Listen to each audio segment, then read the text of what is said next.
Oi, gente! Bem-vindo ao canal Filosofando com Gabi. E hoje a gente tem mais um vídeo onde a gente vai filosofar um pouquinho sobre o empirismo de John Locke. O John Locke foi um filósofo muito importante, ele faz parte do primeiro momento do modernismo ali, período moderno, e ele vai contrariar bastante os pensamentos do Descartes, né, a ideia do inatismo, e a teoria dele sobre o empirismo a gente enquadra na teoria do conhecimento. A teoria do conhecimento está dentro do campo da epistemologia, ou seja, hoje a gente vai descobrir como se dava o processo de conhecimento segundo o filósofo John Locke. Quando a gente pensa no Locke, a primeira coisa que a gente tem que ter em mente, ele está lá em 1630, ele nasce e morre em 1704, e ele é considerado o pai do empirismo.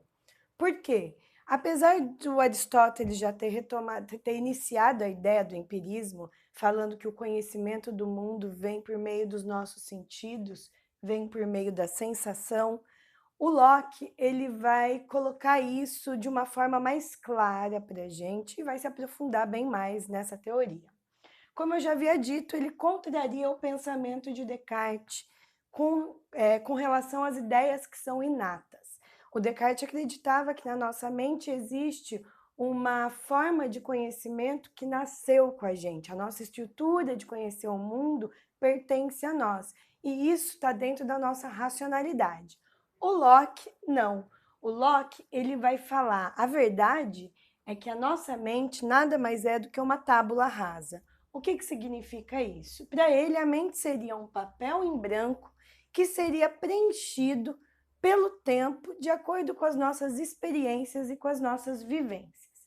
Então, a experiência para o Locke é fundamental para o conhecimento. A experiência ela é matéria-prima para as ideias. Então, o que isso significa? Quando a gente nasce, a gente não tem absolutamente nada na nossa mente. Só que com o passar do tempo, a partir do primeiro choro, né, da primeira mamada que a gente tem, dos primeiros cuidados, a gente já vai conseguindo trazer isso para a nossa mente por meio das nossas sensações e ao longo do tempo a gente vai aprimorando essas sensações que vão se transformar em percepções. Portanto, Locke ele vai desenvolver, ele vai mostrar que o método de como a nossa mente funciona se divide em dois momentos.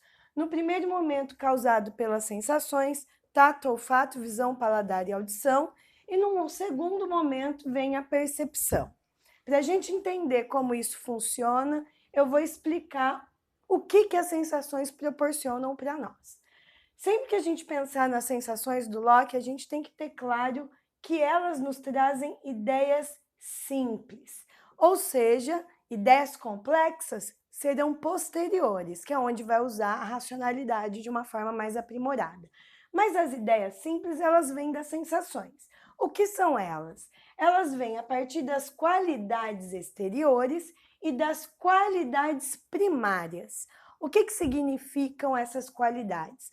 A partir do momento que a gente é capaz de abrir os olhos, de ouvir, de degustar um alimento, de ouvir um som, de sentir um toque, necessariamente essas qualidades exteriores, porque não nascem em nós, elas vêm, elas nos atingem, a gente então vai começar a ter ideia do que é cor, do que é um odor, do que é o sabor, do que é o movimento. Essas qualidades são chamadas, portanto, de primárias, que a gente não precisa ter nenhum tipo de pensamento sobre elas, elas existem. Então, o mundo que a gente vive está atingindo, está nos bombardeando de informações. E essas informações elas vão se transformar posteriormente em ideias. Depois, ele vai dizer que existem as qualidades interiores ou também qualidades secundárias. Por quê? Essas qualidades a gente já começa a conseguir refletir minimamente sobre elas, mas não é pensado, é como se fosse intuitivo.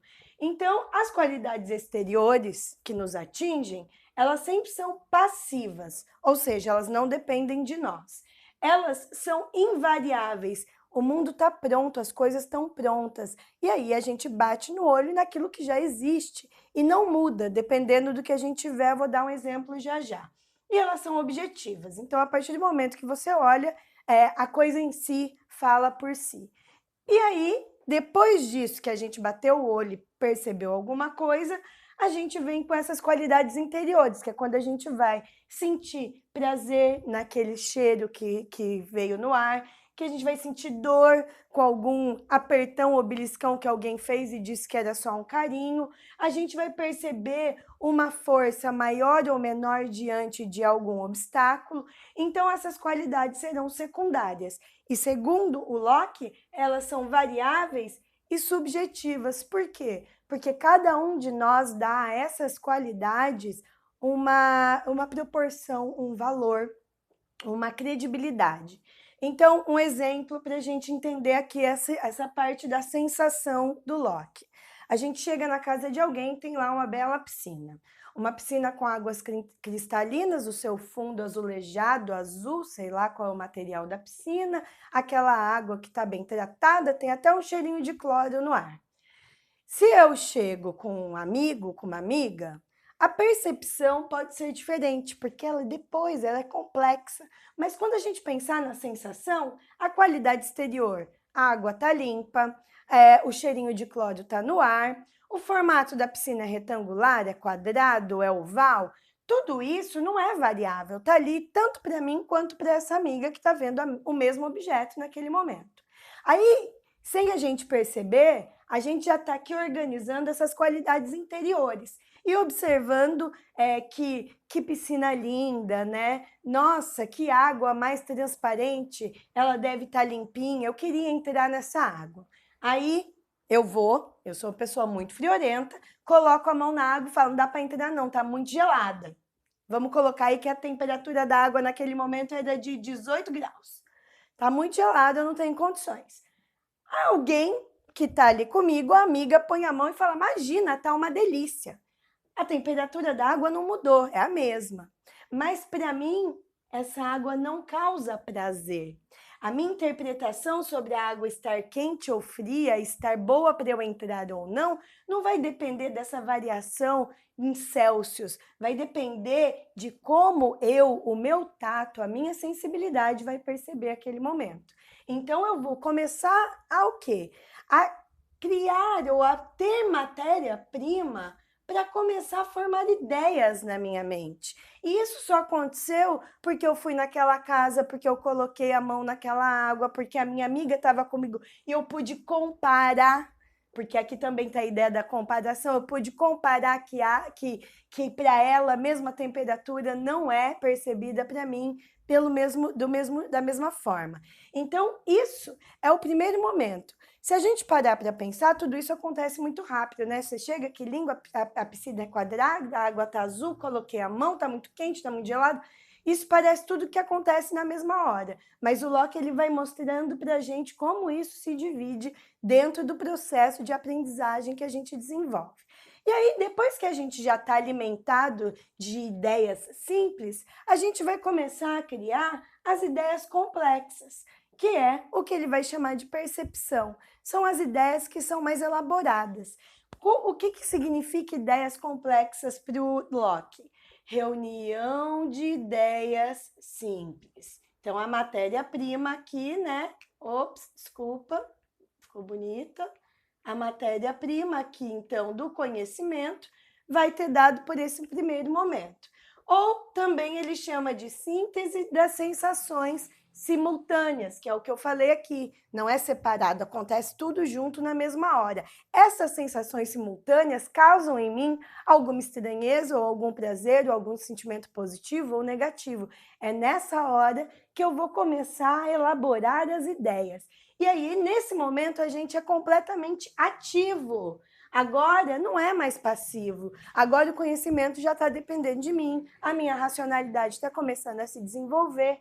Então, é agora que a gente vai começar a ter ideia, por exemplo, existe um mundo à minha volta, existe a minha família, existe minha cidade, mas existe um espaço, existe coisas além, existe o sol, existe a lua. Eu começo a conceber ideias que eu não tá mais nas minhas sensações, não está mais no meu campo de visão e de audição, mas ainda assim eu sou capaz de compreender. E é também nesse momento que a gente é capaz de criar, Porque quando a gente vai juntando essas ideias simples, a gente é capaz de transformar, criar coisas inéditas para o mundo, talvez. Mas, se a gente parar para pensar, o Locke tem uma coisinha que ele vai falar. Mesmo as ideias mais mirabolantes, as criaturas mais bizarras, as coisas que você pensa não é possível, isso não tem como ter racionalidade alguma, ele vai falar, nada mais é do que composição de coisas que a gente viveu nas sensações. Por exemplo, um elefante cor-de-rosa que voa.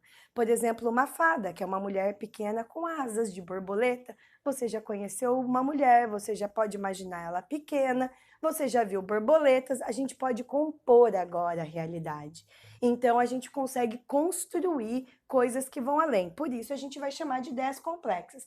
Então, o tempo, por exemplo, uma aula extremamente entediante, pode parecer que durou 2 horas e não passou nem 20 minutos da aula. Uma aula super bacana, que o professor está sendo claro e você está curtindo o momento, toca o sinal e você fala, nossa, mas já acabou?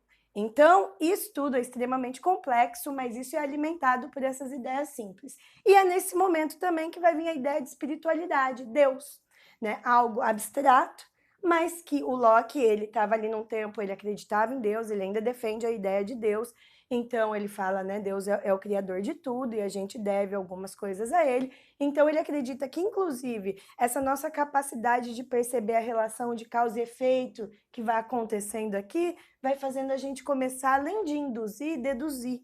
Mas isso é presta atenção, segundo momento. Então, a razão, ela é posterior, porque o que dá conhecimento para a gente, nós não seríamos nada se nós não tivéssemos o primeiro momento, que são as sensações. Então, o tato, olfato, visão, paladar e audição são os meios que nós temos para captar o conhecimento e elaborar ideias complexas sobre o mundo que a gente vive. Então, eu vou dar uma licencinha para quem tiver afim, tire um print da lousa, que eu acho que ela ficou bem bacana, legal depois, na hora que estiver olhando para fazer suas fichas e organizar seus estudos.